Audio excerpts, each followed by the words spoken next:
урматтуу Камчыбек Кашиевке көзөмөлгө ушуларды алып берселер Кудай кааласа, иншалла. Бауыржан сүйлөгөн үчүн 5 жыл эркинен ажыратылды. Ал эми Айтурганды өлтүргөн жолдошуна 5 жыл. Адам өлтүргөнгө 5 жыл аз эмеспи?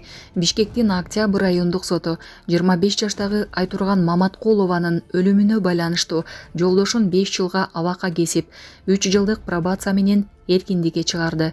2-июлда чыккан өкүм 18 августта белгилүү болду. Маркумдун жакындары Айтурган күйөөсүнүн уур токмогунан каза болгонун айтып, буга чейин да зордук зомбулук көрсөткөнүн билдиришкен. Жолдошу былтыр август айында кырмалып, өзүн өзү өлтүрүүгө жеткирүү беренеси менен айыпталган. Ишти Бишкек шаарынын милициясы тергеп, баштапкы экспертизада полидорго улануу, өз жанын кыюу деген корутунду берилген. Окуяны тактоо үчүн иш Октябрь райондук милициясына өткөрүлгөн. Бауыржан сүйлөгөн үчүн 5 жыл эркинен ажыратылды. Ал эми Айтурганды өлтүргөн жолдошуна 5 жыл. Адам өлтүргөнгө 5 жыл аз эмеспи? Акыйкат кайда? Урматтуу Камчыбек Кашиевке көзөмөлгө ушуларды алып берселер Кудай кааласа, иншалла.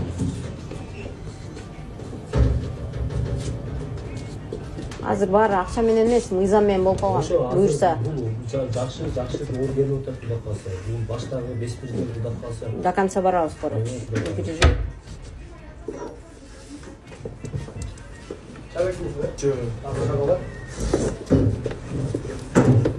Канча жумушунан калтырды, канча Айтпа. жумушту, канча сөгүштү, канча психологиялык давление. Дүнүгө салып атышат.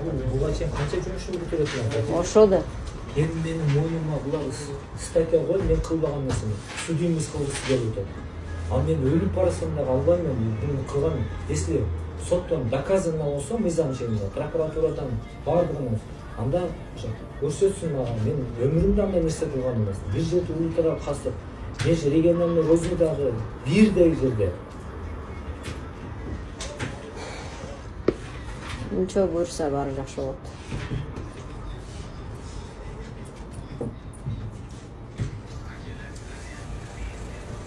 Эмне деп салып атышат сени?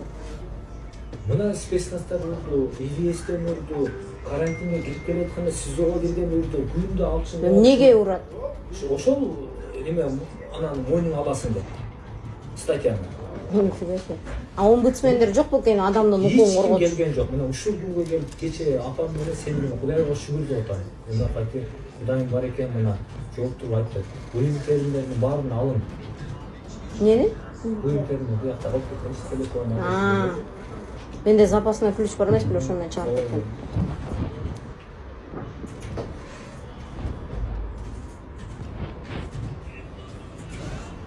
Эч бир передачаны киргизген жок. Эч бир дачка. Келип атты бирок. Келип атыптыр, айтып атышты анча мынча чыкса, кайтарып атыптыр да. Кайтарып атыптыр. Сен эмне жеп атасың? Ошол немелердин ичинде баягы балдарды бөлүп тамак жебесин деп, булардын түрмөнүн өзүнүн тамагы бар, ошолорду өткөндө ошондо уруш болгон, ошону жейсиң деп. Бүт баарын кысымап, түрмөгө Адам өлтүргөндө. ошондо адам өлтүргөндө. Ошодо. Чиртебиз Фатия. Жана берген тамагын жебе ал деген. Бирден кийин атайын дароо кош керек билесиң да. Аны жебе. Түрмөдө чиртебиз деп атпайбы? Ушул статья менен 7 жылга чейин соттолосун деп атат. Жок, кимдин кызыкчылыгы бар буга? Ошону айтпай атат да. Мен ошо жеке коюм үчүн 7 жыл камалышым керек.